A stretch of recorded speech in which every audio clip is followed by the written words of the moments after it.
Hello students, today we shall try to understand meaning of input-output statements and operators in Python. In the previous session, we had understood the meaning of variable with respect to the rules, expressions and the operation of evaluation or the precedence, the order of operation.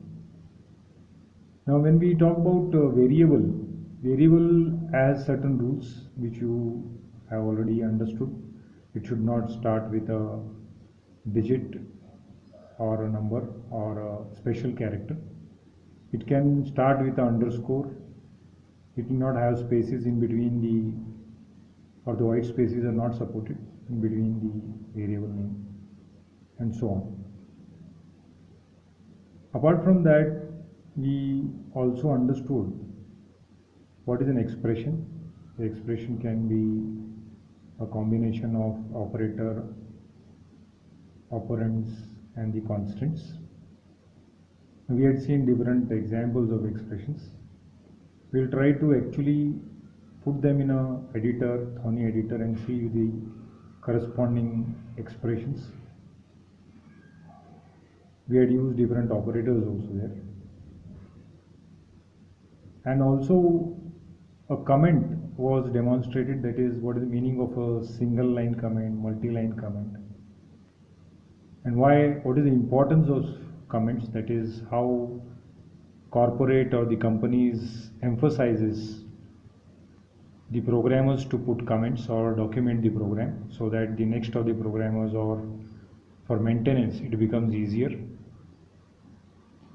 So with this note, let us begin with the lecture.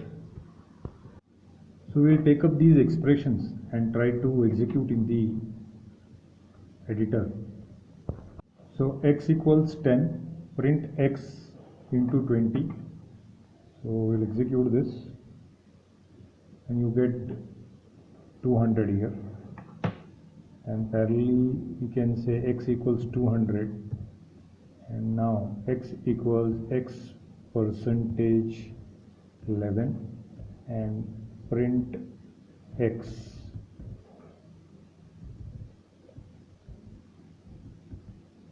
And run this, you get 2 there, or you can comment the first statement so that you use the comments here and run this, so you get a 2 there.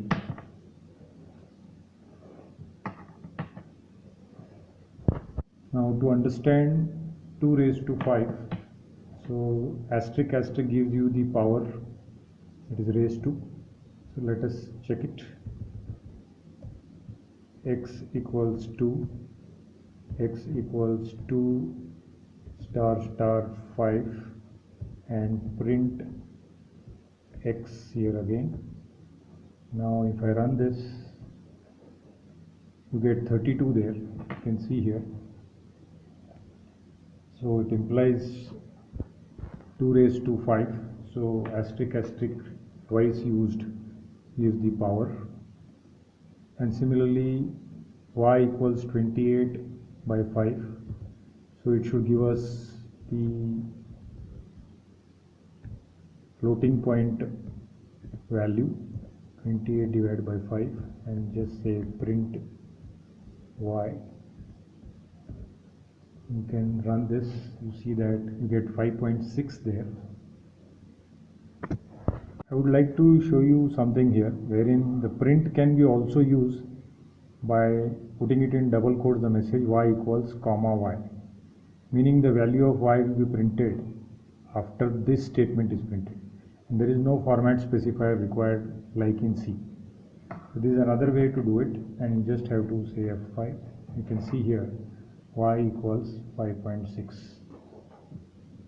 So another way of computing this would be y equals 28 //5, and you know that this time it would give us not 20, it is 5.6, but it would give us only the integer part.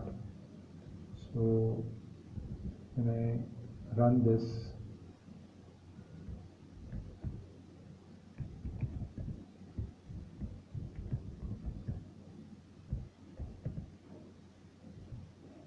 you can see here you got 5.6 in the earlier case, but in the second case you got only 5. So this is the integer division.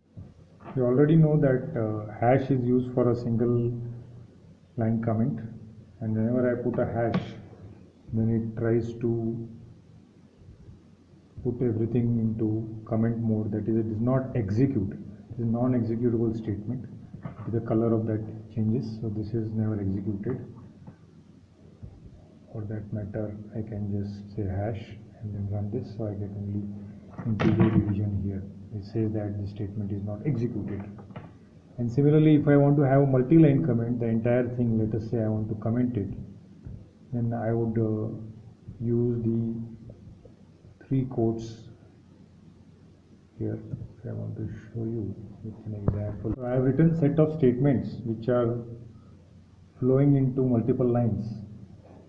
Now I want to comment them using multiple line comment. So these I have double quotes here, that is 1, 2, 3, and then it has to end here, let us say 1, 2, 3.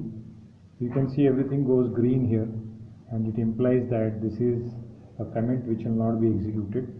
You can, following it, you can write your code, whatever code you have, and you can run it. It absolutely runs fine. So this is how you can write multi-line comments also. Now with this note, the order of evaluation also we can have a glimpse of it. That is, if you put a parenthesis, of course this will evaluate, you know it. But let us try to take this exponent part, wherein 2 star star 1 or asterisk asterisk 1 plus 1 is 3 or not. So quickly we'll go through the edit code.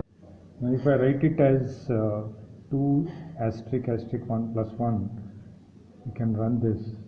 You can see here you got 3 here. That means the rule is applied, wherein the exponent would be evaluated first and then the plus as per the EMDAS rule. Same lines you can try out other examples. Let's get started with the today's session on input-output statements.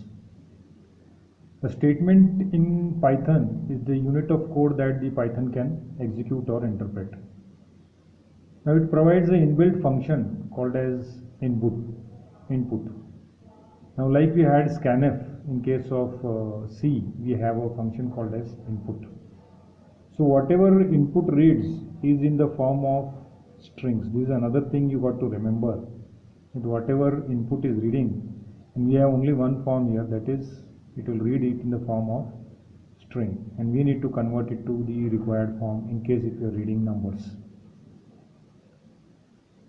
With this understanding, let us move further. When this function is called, the program stops and waits for the user to type something. That means whenever you are calling input, it is waiting for the user to type something so that the program can read it, and hence the program stops. It could be keyboard. When the user presses the return or enter key, the program resumes and input returns what the user has typed as a string. So this is what you need to focus on, that whatever you read it, it is in the form of string. Also, you know that if I want to print something, we have been using print statement so many times. So it is the same statement that we are going to make use of. And again, it is a unit of code that interprets. The print is an executable statement, and when print is typed in interactive mode, the interpreter executes it and displays the result if there is one. It could be interactive mode or it could be editor also. So in print, if you are giving a message or the variable name, that particular value of that variable or the message gets printed. So we'll try to use both this print and input in a small demo.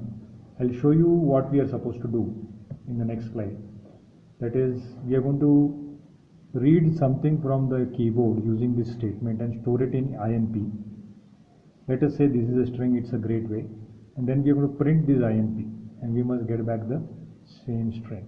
So let us try to see how it happens with the help of the editor. Before that, we have another example here, that is name. What is your name? You can, if you want to further give some message to the user, you can expand this brackets saying what is your name inside the input, and then when you type the input, say what is your name, Ram, and you can print that variable which is storing that, or whatever the variable has read from the input stream, and then Ram gets printed here. So let us try to have this demonstration.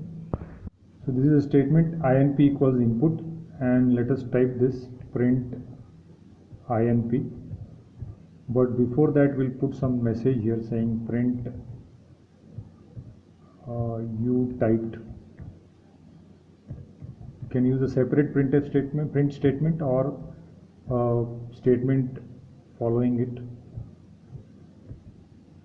That is statement preceding it, and then the variable following it, or it could write it separately. Now when I run this,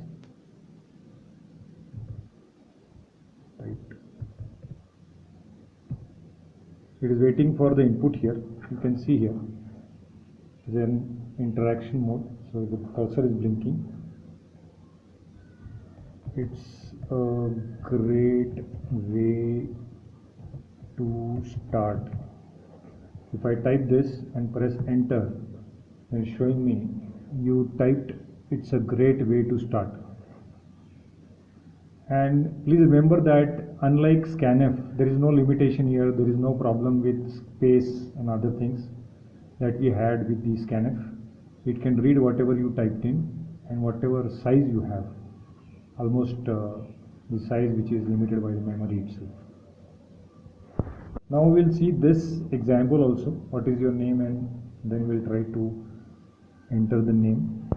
So input what is your name is the string which we have added to input. Now print your name is, instead of writing separately, print imp, comma imp. Now let us run this. What is your name? Amar Singhania. Now if I click enter, your name is Amar Singhania. Singhania, of course, Singhania.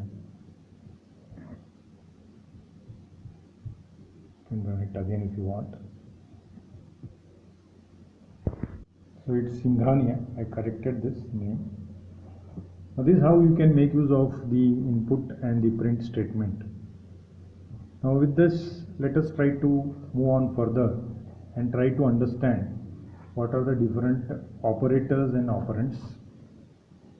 Now we already are aware of a set of operators like arithmetic, logical, relational. The same operators are used here. So I will not again go through the arithmetic operators because they are well known to us. Plus, minus, star, slash, forward slash is for integer division, and percentage is for modulus. Now apart from that, so these are the set of operators. Apart from that, we have Boolean operators. Now let us try to understand what is a Boolean operator here. Unlike C, we don't have Boolean operators in C directly, because we can use 1s and 0 itself as the Boolean operators. So Boolean expression is an expression that is either true or false. So it will, whenever Boolean operator is involved in an expression, so we will call it as a Boolean expression. The following are the examples. Now for example, if I say phi equals phi, this is equal is a comparison operator. Phi is compared with phi. If it is same, then it will return true. If it is not same, it will return false. So let us quickly go and see the demo part of it. Now this is a statement we have written, print phi equals phi. Now if I run this, I get here true, that is phi equals 5. Very simple. Similarly, I say phi equals 6 and run this, I get false here, and so on. So this is how you can compare. You can use other operators also. Greater than 6, you can see here it will give me false, that is phi is not greater than 6. Equal to 5, if I run this, I'll get true because phi is equal to greater than or equal to 5 in all those comparisons. So now finally the output is what we have here, true or false. Now not only this, but you can assign these values to a variable and you can print those values by assigning it to that variable. Let us call that variable as let us say flag, flag, and then let us call it flag equals, and if I run this, let's say put a bracket here on the safer side. Now if I run this, flag equals greater than this, I would get 2. So that is the value of flag is 2. You can make use of this mechanism also. Now let us come back. Now on the same lines, if I want to know what is the class of this flag, like in our case type true, then it would return me the class as bool, it indicating that it is a boolean class. You can see here print type of flag, that is what is my class I want to know, and I can just run this.